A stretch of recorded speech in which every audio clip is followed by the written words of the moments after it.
नमस्कार, जो sky bulletin में आपका स्वागत है। मैं हूं वर्षा पंवार और चलिए बढ़ते हैं खबरों की ओर। बिहार विधानसभा युवा कांग्रेस के विधानसभा अध्यक्ष पार्षद भूपेंद्र पाल पंवार के नेतृत्व में शुक्रवार शाम को चांगेट स्थित स्वामी कुमार नदी सर्किल पर विगत 64 दिन से अपने हक की लड़ाई लड़ रहे देश के अन्नदाताओं के समर्थन में व केंद्र की तानाशाही सरकार के विरुद्ध एक विशाल मानव श्रृंखला बनाकर अपना प्रदर्शन करते हुए जल्द से जल्द तीनों काले कृषि कानून बिलों की वापसी की मांग की। मानव श्रृंखला के दौरान विभिन्न वक्ताओं ने कहा कि देश के अन्नदाता आज अपने हकों की लड़ाई शांतिपूर्ण तरीके से लड़ रहे हैं, लेकिन घमंड में चूर केंद्र की भाजपा सरकार के कानों पर जू तक नहीं रेंग रही है, बल्कि किसान आंदोलन को बदनाम करने के लिए 26 जनवरी के दिन बीजेपी के कुछ एजेंटों द्वारा उपद्रव मचाकर किसान कौम को बदनाम करने में कोई कसर नहीं छोड़ी। यह तो भला हो भगवान का उस उपद्रवी की पहचान बीजेपी के एजेंट के रूप में होने से किसान भाइयों की साख पर कोई आंच नहीं पहुंची। वक्ताओं ने बताया कि केंद्र सरकार ने आज देश के जवान व किसान को आमने सामने कर अपनी ओछी मानसिकता तक का परिचय दिया है। हम उनको बताना चाहते हैं कि किसानों की आवाज को प्रधानमंत्री नहीं दबा सकते हैं, पूरा देश उनके साथ खड़ा है। वक्ताओं ने अपने उद्बोधन में कहा कि किसानों पर हमला करना गलत है। कालू कानून से देश और किसानों की मुश्किलें बढ़ेगी। किसानों के साथ अपराधी जैसा व्यवहार किया जा रहा है, अतः सरकार जल्द से जल्द कानूनों को वापस ले। वक्ताओं ने बताया कि जब एक अपराधी की पहचान हो जाने पर भी उसकी गिरफ्तारी क्यों नहीं हो रही है, उसको जेल में डालकर राष्ट्रद्रोह का मुकदमा दर्ज क्यों नहीं किया जा रहा है। बिना सरकार के साहस के देश की राजधानी में गणतंत्र दिवस के दिन लाल किले में घुसना और हमारी राष्ट्र धरोहर के साथ छेड़खानी करना नामुमकिन है। आज तक देश ने 72 गणतंत्र दिवस देख लिए, लेकिन कभी हमारी सुरक्षा व खुफिया एजेंसियां विफल नहीं हुई। इस बार कैसे हो गई? बिना सरकार व गृह मंत्रालय की अनुमति के परिंदा भी 26 जनवरी के दिन देश की राजधानी में पर नहीं मार सकता। मानव श्रृंखला के दौरान कांग्रेस के वरिष्ठ नेता श्री दिनेश शर्मा, ब्लॉक अध्यक्ष श्री सोहन मेवाड़ा, पार्षद श्री राजेंद्र तुनगरिया व विधानसभा अध्यक्ष भूपेंद्र पाल पंवार ने केंद्र की तानाशाही सरकार की हर धर्मिता को आड़े हाथों लेते हुए जमकर कोसा। इस दौरान उपस्थित सभी ने भाजपा हाय हाय, प्रधानमंत्री मोदी तेरी तानाशाही नहीं चलेगी नहीं चलेगी तथा कांग्रेस पार्टी जिंदाबाद के नारे लगाए। मानव श्रृंखला के दौरान वरिष्ठ कांग्रेसी नेता दिनेश शर्मा, ब्लॉक अध्यक्ष सोहन मेवाड़ा, पार्षद राजेंद्र तुनगरिया, रोहित सिंह अखावत, राहुल भाटी, अंशुल यादव, ब्रजराज डुलगच, महेंद्र सिंह राणावत, अशोक साहू, हनुमान चौधरी, नारायण मेहड़ा, राजेंद्र प्रसाद काठा स्थले, जगदीश मेघवाल, गोपाल सांखला, संपत्ति बोहरा, सिकंदर काठा, सद्दाम मंसूरी तथा राहुल चतुर्वेदी सहित अन्य कई कांग्रेस जन शामिल थे।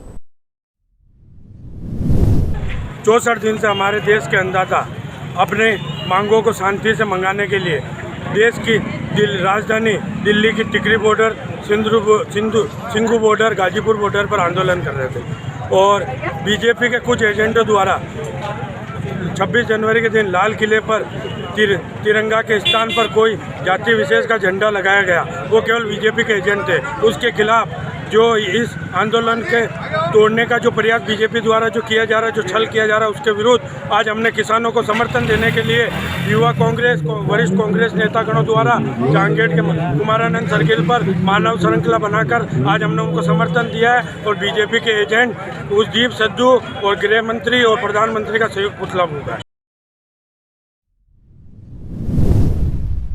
विधानसभा ब्यावर के भूपेंद्र पाल पंवार के नेतृत्व में यूथ कांग्रेस के द्वारा केंद्र में बैठी हुई भाजपा सरकार और नरेंद्र मोदी ने जिस प्रकार 26 जनवरी को गणतंत्र दिवस के ऊपर 70 साल के अंदर पहले देश को जिस प्रकार बदनाम कराया और किसानों के ऊपर अत्याचार किए, लाठी बरसे और उनके ऊपर न जाने किस प्रकार की कानूनी कार्रवाई करने जा रहे हैं, लेकिन ये भाजपा की साजिश है। उस किसानों के अंदर भाजपा के लोग ही उसके अंदर बेच बदल के वो उसमें शामिल हुए और उन्होंने किसानों को बदनाम किया। इसलिए आज हम सभी मानव श्रृंखला के रूप के ऊपर ये उनका विरोध करते हैं और आगे ही मांग करते हैं कि देश के राष्ट्रपति इसके ऊपर संज्ञान लेवें और जो 3 कानून बनाए हैं उनको निरस्त करें। शहर के डिग्गी मोहल्ला क्षेत्र में सीवरेज लाइन कार्य के दौरान पेयजल पाइपलाइन क्षतिग्रस्त हो गई। क्षतिग्रस्त पाइपलाइन को ठीक नहीं करने के कारण क्षेत्र में लगातार पानी व्यर्थ बह रहा है और क्षेत्रवासियों को समय पर पेयजल नहीं मिल पा रहा है। साथ ही क्षतिग्रस्त पाइपलाइन के कारण घरों में गंदा पानी सप्लाई किया जा रहा है। इस बाबत क्षेत्रवासियों ने जलदाय विभाग के अधिकारियों तथा कर्मचारियों को अवगत कराया, लेकिन आज तक इस ओर ध्यान नहीं दिया जा रहा है। क्षेत्रवासियों ने पेयजल किल्लत तथा व्यर्थ बहते पानी की ओर ध्यान देकर शीघ्र ही क्षतिग्रस्त पाइपलाइन को दुरुस्त करवाने की मांग की है। जानकारी के अनुसार शहर के डिग्गी मोहल्ला क्षेत्र में सीवरेज लाइन डालने का कार्य किया जा रहा है। कार्य के दौरान पास ही से गुजर रही पेयजल पाइपलाइन 3 जगह से क्षतिग्रस्त हो गई, जिसके कारण लगातार पानी व्यर्थ ही बह रहा है। क्षेत्रवासी बलवंत भाटी ने बताया कि विभाग इस ओर ध्यान नहीं दे रहा है, जिसके कारण क्षेत्रवासियों को गंदा पानी मिल रहा है। भाटी ने विभाग के अधिकारियों से इस ओर ध्यान देते हुए शीघ्र ही क्षतिग्रस्त पाइपलाइन को ठीक करवाने की मांग की है। डिग्गी मोहल्ले में 3 जगह से पाइपलाइन टूटी हुई है, जिससे हम पानी नहीं भर पा रहे हैं। सीवरेज की पाइपलाइन टूट गई है कल, और 2 जगह से पहले ही टूटी हुई है, तो इसको जल्दी से जल्दी सही कराओ, प्रशासन इसकी ओर ध्यान दे। दिल्ली से अजमेर के लिए अहमदाबाद हरिद्वार मेल से यात्रा कर रहे एक यात्री का बैग कोच में ही रह गया। अजमेर उतरने के बाद जब उक्त जानकारी यात्री को हुई तो उसने तुरंत स्टेशन पहुंचकर इसकी जानकारी रेलवे को दी। इसके बाद रेलवे ने हाथों हाथ ब्यावर रेलवे स्टेशन पर तैनात CS अरविंद शर्मा को प्रकरण से अवगत कराया, तो शर्मा ने भी गाड़ी के ब्यावर पहुंचते ही संबंधित कोच की तलाशी लेकर बैग को बरामद किया। इसके बाद संबंधित यात्री को ब्यावर बुलाकर उसका बैग सुपुर्द करते हुए उसे राहत पहुंचाई। बताया जा रहा है कि यात्री के बैग में लाखों रुपए कीमत के कैमरे तथा अन्य सामान भरा था। जानकारी के अनुसार मुंबई निवासी अनुराग दत्ता अपने कुछ साथियों के साथ दिल्ली में कोई डॉक्यूमेंट्री बना रहे थे। गुरुवार को सभी दिल्ली अहमदाबाद हरिद्वार मेल से अजमेर की यात्रा कर रहे थे। बताया जा रहा है कि अजमेर में उतरने के दौरान उनका एक बैग गाड़ी के कोच के एवन में ही छूट गया। गाड़ी के जाते ही जब इसकी जानकारी दत्ता को हुई तो उन्होंने अजमेर रेलवे स्टेशन पर इसकी जानकारी दी, जिस पर तुरंत एक्शन लेते हुए रेलवे के अधिकारियों ने ब्यावर स्टेशन पर CS अरविंद शर्मा को सूचना दी। शर्मा ने गाड़ी के ब्यावर स्टेशन पहुंचते ही कोच एवन की तलाशी लेते हुए बैग को बरामद किया तथा बैग मालिक अनुराग दत्ता को ब्यावर बुलाकर बैग सुपुर्द किया। इस दौरान बैग पाकर दत्ता ने रेलवे तथा रेलवे के अधिकारियों का आभार जताया। इस दौरान ब्यावर रेलवे स्टेशन पर स्टेशन मास्टर अशोक कुमार भाटी तथा अन्य उपस्थित थे। 09032 के A1 कोच में एक यात्री का बैग रह गया है। 09032 हरिद्वार अहमदाबाद मेल एक्सप्रेस, उसमें इनका बैग था A1 कोच के अंदर। हमने हमारे साथी आते हैं अरविंद शर्मा जी CS हैं यहाँ, इन्हें सूचना दी। इन्होंने बैग को देखा, उतरवा लिया यहाँ ब्यावर में, और पार्टी को दत्ता जी को बुला के अभी आपके सामने ही बैग हैंड ओवर कर दिया है। मैं सिंगू बॉर्डर में रिकॉर्ड कर रहा था पिछले 1 महीने से डॉक्यूमेंट्री के लिए। मैंने दिल्ली कैंट से ट्रेन पकड़ी थी। ट्रेन का नंबर था 09032 और वो ट्रेन हरिद्वार से अहमदाबाद जा रही थी। मुझे दिल्ली से अजमेर में उतरना था, बट अजमेर में कुछ कन्फ्यूजन की वजह से मैं मेरा कैमरा बैग अंदर ही भूल गया, और उस कैमरा बैग में मेरा कैमरा, लेंसेज, कार्ड सब कुछ थे, जो कि अराउंड 3 से 4 लाख का सामान था उस बैग में। जब हमें बाद में रियलाइज़ हुआ तो हमने गौरव सर को पूछा। गौरव सर ने कॉल करके इधर SC सर से बात की, जिन्होंने बैग उतरवा लिया ट्रेन से, क्योंकि यहाँ पे ब्यावर में 2 मिनट का स्टॉप था, तो वो उन्होंने बहुत जल्दी करा, जिस वजह से वो बैग उतर गया। और at the very same time हमने GRPF को भी इन्फॉर्म करा था, जिन्होंने भी इस चीज़ में हमारी हेल्प की कि बैग रिकवर हो, और ब्यावर में फाइनली बैग रिकवर हो गया है और सारी चीज़ें इंटैक्ट है। तो श्री मारू सेन समाज ने सामाजिक कुरीतियों को त्यागने का संकल्प लिया है। इस दिशा में एक सक्रिय पहल करते हुए समस्त समाज बंधुओं ने मृत्यु भोज को त्यागते हुए किसी के भी यहाँ मृत्यु भोज के कार्यक्रम में भाग नहीं लेने की प्रतिज्ञा ली। उक्त संकल्प हेतु श्री मारू सेन समाज की ओर से आवश्यक बैठक गुरुवार को श्री मारू सेन समाज मंदिर में एक बैठक का आयोजन किया गया। बैठक में उपस्थित सभी समाज बंधुओं ने समाज सुधार तथा विकास पर चर्चा करते हुए मृत्यु भोज को त्यागने का संकल्प लिया। इस हेतु समाज बंधुओं ने अपने परिवार में किसी भी सदस्य का मृत्यु भोज नहीं करने तथा न किसी के यहाँ आयोजित मृत्यु भोज कार्यक्रम में भाग नहीं लेने की प्रतिज्ञा की। बैठक में रामेश्वर लाल सिसोदिया, नौरतमल गहलोत, ओम प्रकाश आर्य, गोपाल धांधल, बालकिशन सिसोदिया, नाथुलाल ओम प्रकाश, नंद किशोर सेन, शिवम गहलोत, महावीर परिहार, दुर्गा प्रसाद सेन, देवेंद्र कुमार सेन तथा कैलाश सलीमाबादी सहित अन्य समाज बंधु उपस्थित थे। पशुपालन विभाग के पशु चिकित्सालयों में जिला सर्जिकल मोबाइल यूनिट की ओर से आयोजित किया जाने वाला शल्य चिकित्सा शिविर का आयोजन किया गया। शहर के कॉलेज रोड स्थित राजकीय पशु चिकित्सालय में आयोजित शिविर के दौरान मोबाइल सर्जिकल मोबाइल यूनिट की 4 सदस्यीय टीम के सदस्यों ने कई पशुओं के ऑपरेशन किए। यूनिट प्रभारी तथा वरिष्ठ चिकित्सा अधिकारी डॉक्टर सुनील घिया ने बताया कि पशुओं में शल्य चिकित्सा की आवश्यकता तथा पशुपालकों को होने वाली परेशानियों को ध्यान में रखते हुए जिला सर्जिकल मोबाइल यूनिट की ओर से हर सप्ताह पशु चिकित्सालय में शल्य चिकित्सा शिविर का आयोजन किया जाता है ताकि पशुपालकों को शल्य चिकित्सा के लिए परेशानियों का सामना नहीं करना पड़े। शुक्रवार को शिविर के दौरान 28 पशुओं की शल्य चिकित्सा की गई। ब्यावर पशु चिकित्सालय में हमने जिला सर्जिकल मोबाइल यूनिट अजमेर की ओर से शल्य चिकित्सा शिविर आयोजित किया जा रहा है। इसमें 4 सदस्यीय हमारी टीम है, 2 सर्जन हैं, 2 कंपाउंडर हैं। उनके साथ हम विभिन्न प्रकार की शल्य चिकित्सा यहाँ पर कर रहे हैं, जिससे कि पशुपालकों को यहीं शल्य चिकित्सा की सुविधा उपलब्ध हो सके और नहीं जाना पड़े, और इससे बहुत सारे पशुपालक लाभान्वित होते हैं। हाँ, हम हर सप्ताह यहाँ पर ये शल्य चिकित्सा शिविर आयोजित करते हैं। शहर के राजकीय अमृतकोट चिकित्सालय के टीकाकरण सेंटर में शुक्रवार को कंप्यूटर का सर्वर डाउन हो गया, जिसके कारण टीकाकरण में व्यवधान उत्पन्न हो गया।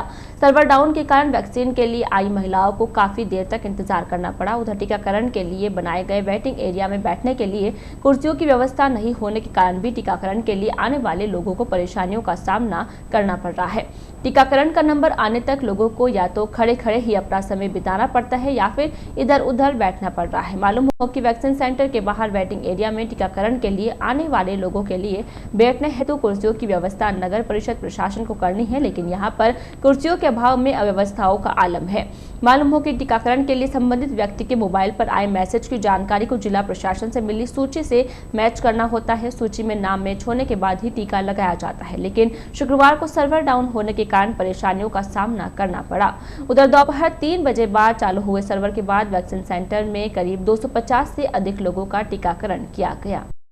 शहर के दिलवार रोड स्थित पुलिया पर शुक्रवार शाम को एसिड से भरा एक टैंकर आगे चल रहे ट्रेलर से टकराने के बाद पलट गया। इस दौरान वहां से गुजर रहा एक बाइक सवार युवक टैंकर की चपेट में आकर घायल हो गया।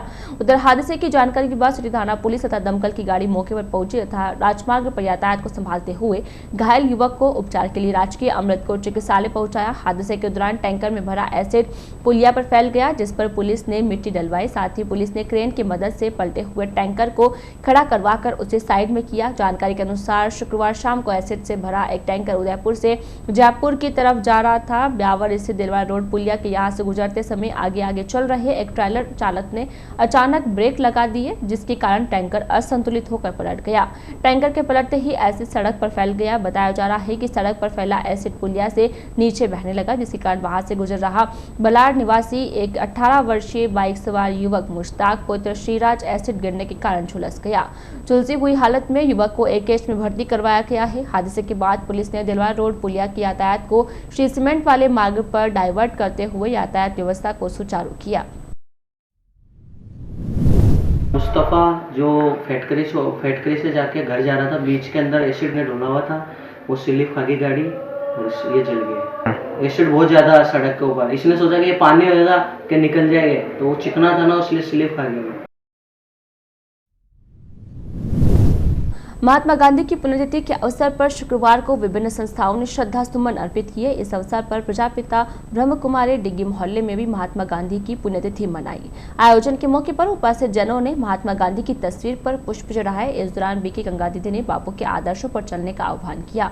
कार्यक्रम के अवसर पर बीके विमला दीदी ने भी बापू के आदर्शों पर अपने विचार रखे। इस अवसर पर सर्व मैथिली धर्म अजमेर निदेशक फादर कॉस्मो शेखावत, प्रकाश जैन, महंत देवेंद्र, नंद सागर, अदिति आश्रम अजमेर, मौलाना शमीम कुल हसन, सूबेदार कश्मीर सिंह, अध्यक्ष पेंशनर समाज, कार्यक्रम में सद्भावना सभा के अध्यक्ष रमेश यादव तथा राम पंजाबी आदि उपस्थित थे। इमामबाड़ा नौजवान कमेटी पदाधिकारियों ने शहर के अजमेरी गेट बाहर स्थित चांद बीबी डिक्शन मकबरे को अतिक्रमण मुक्त करवाने की गुहार की है। कमेटी की ओर से इस हेतु शुक्रवार को उपखंडाधिकारी को एक ज्ञापन दिया गया। एसडीएम को दिए गए ज्ञापन में बताया गया कि ब्यावर शहर को बसाने वाले जॉर्ज कर्नल डिक्शन की बीबी चांद डिक्शन की अजमेरी गेट बाहर स्थित मजार है, जिसकी सेवा मुस्लिम समाज के लोग करते थे। कमेटी पदाधिकारियों ने बताया कि उक्त मकबरे के भीतर विगत लंबे समय से कुछ लोगों ने अतिक्रमण करके मजार की पवित्रता को खत्म कर दिया है। कमेटी पदाधिकारियों ने एसडीएम से गुहार की है कि मजार की पवित्रता को बनाए रखने के लिए मकबरे के भीतर हो रहे अतिक्रमण को हटाकर राहत पहुंचावे, साथ ही प्रशासन की ओर से इस ऐतिहासिक धरोहर का रंग रोगन करवाया जावे। ज्ञापन देने वालों में कमेटी अध्यक्ष पप्पू पहलवान, सचिव रफीक अहमद, सलीम आदिल गौरी, रशीद अहमद, निसार अहमद, रऊफ अहमद, मसीह समाज से सुनील लायल, अरविंद कुमार तथा अन्य कमेटी पदाधिकारी शामिल थे। मुख्य हमने माननीय एग्जाम साहब को एक ज्ञापन दिया। उस ज्ञापन के अंदर हमने बताया कि बीवी डिक्सन का मजार जो कि अजमेरी गेट स्थित है, वहाँ पर कुछ लोगों ने अतिक्रमण कर रखा है और ये मजार हमारे ब्यावर जिसने बसाया था कर्नल डिक्सन साहब, उनकी बीवी का है और 200 साल से करीब ये मजार है। यहाँ पर इस तरह की हालत कर दी गई मजार में, इसकी पवित्रता असर पड़ रहा है और बिल्कुल आने जाने की जगह नहीं है। अतिक्रमियों ने इसको अतिक्रमण से घेर रखा है। इस बाबत आने वाले 1 फरवरी को ब्यावर की स्थापना दिवस है और जिसने ब्यावर को बचाया उसकी स्थापना दिवस है और उनकी पत्नी का जो मजार बना हुआ उस पर अतिक्रमण कर रहा है। ब्यावर के लिए एक शर्मसार की बात है। इसलिए इमामबाड़ा नौजवान कमेटी और मत्स्य समाज ने मांग की है कि 1 तारीख से पूर्व पहले वहाँ पर सफाई करके और अतिक्रमण को हटाया जाए और अतिक्रमियों से मजार को मकबरों को मुक्त। ब्यावर की कृषि उपज मंडी में स्थापित एग्मार्क प्रयोगशाला की राजस्व आय पर भी इस वर्ष कोरोना संक्रमण का असर दिखाई दिया है। कोरोना संक्रमण के चलते प्रयोगशाला की आय घटकर आधी रह गई है। मालूम हो कि प्रयोगशाला में हर वर्ष करीब 6,60,000 रुपए की आय होती है, लेकिन इस वर्ष यह आय घटकर 12,81,000 रुपए ही रह गई है। मालूम हो कि ब्यावर स्थित एग्मार्क प्रयोगशाला के अधीन 25 लाइसेंसधारी है, जिनमें 4 दुग्ध डेयरी भी शामिल है, जिन्हें मुख्य रूप से सरस घी के लिए एग्मार्क जारी कर रखा है। उक्त डेयरियों से बड़ा राजस्व मिलता है, मगर इस बार कोरोना संक्रमण के कारण सरस घी के उठाव में भी कमी आने से आय प्रभावित हुई है। प्रयोगशाला प्रभारी के.आर. डाबरिया ने बताया कि ब्यावर कृषि उपज मंडी में 4 जिलों के लिए प्रयोगशाला स्थापित है, जिसकी ओर से अजमेर, भीलवाड़ा, चित्तौड़गढ़ एवं उदयपुर शामिल है, जहां पर प्रयोगशाला की ओर से विभिन्न उद्योगों को करीब 25 लाइसेंस जारी किए गए हैं, जिनसे सालाना 26,60,000 रुपए की आय हो रही है। लेकिन कोरोना संक्रमण के कारण यह आय घटकर आधी रह गई है। अपनी राजकीय एग्मार्क प्रयोगशाला ब्यावर जो कृषि उपज मंडी समिति ब्यावर में स्थापित है ना, और यहाँ पे अपने एक खाद्य पदार्थों पे एग्मार्क लाइसेंस नियंत्रण और गुणवत्ता की परीक्षण होता है और इनके मिनिमम चार्जेस लेके उनको गुणवत्ता और शुद्धता का प्रतीक एग्मार्क हम प्रदान करते हैं, है ना। और राज्य सरकार ने इस लेबोरेटरी को 2021 वर्ष 2021 में 26.60 लाख रुपए का लक्ष्य निर्धारित किया, जो अभी दिसंबर 20 तक प्रयोगशाला द्वारा 12,81,000 की आय अर्जित की और बाकी लक्ष्य पूर्ति के प्रयास जारी है। कितने लाइसेंस है सर? और अपने यहाँ से अब तक 25 एग्मार्क लाइसेंस होल्डर अपने प्रयोगशाला से अटैच है और इसको बढ़ाने के लिए हम बार-बार प्रयास कर रहे हैं, संपर्क कर रहे हैं और खाद्य पदार्थ जो उत्पादन करता है उन सभी मेरा आग्रह है कि वो कृपया आए और अपना इसका लाभ प्राप्त करें। शहर के सूरजपुल गेट बाहर निवासी साकला परिवार की ओर से शुक्रवार को बड़ राजा व पीपल रानी की शादी की प्रथम वैवाहिक वर्षगांठ हर्षोल्लास के साथ मनाई गई। इस मौके पर साकला परिवार की ओर से पीपल तथा बड़े के पेड़ की पूजा अर्चना करते हुए उपस्थित सभी को पर्यावरण सुरक्षा का संदेश दिया। इस दौरान उपस्थित सभी को प्रसाद वितरित किया गया। कार्यक्रम के दौरान अमरचंद साकला, हनुमान साकला, डालू साकला, उमा विवेक देवड़ा, गौरव योगेश, चैतन, प्रेम प्रकाश, मॉरिस ओबेडाया तथा एडवोकेट संतोष अग्रवाल आदि उपस्थित थे। मालूम हो कि साकला परिवार ने गत वर्ष शहरवासियों को पर्यावरण सुरक्षा का संदेश देते हुए पीपल रानी तथा बड़ राजा की शादी हर्षोल्लास तथा धूमधाम के साथ की थी। आज के इस बुलेटिन में फिलहाल इतना ही। पूरी टीम के साथ दीजिए इजाजत, फिर मिलेंगे। नमस्कार।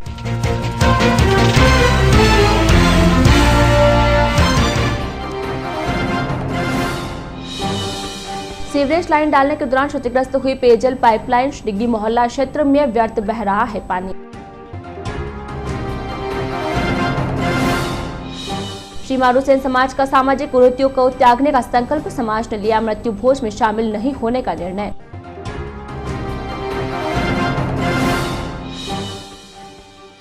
युवा कांग्रेस ने किसान आंदोलन को दिया समर्थन, स्वामी कुमारानंद सर्किल से बनाई मानव श्रृंखला।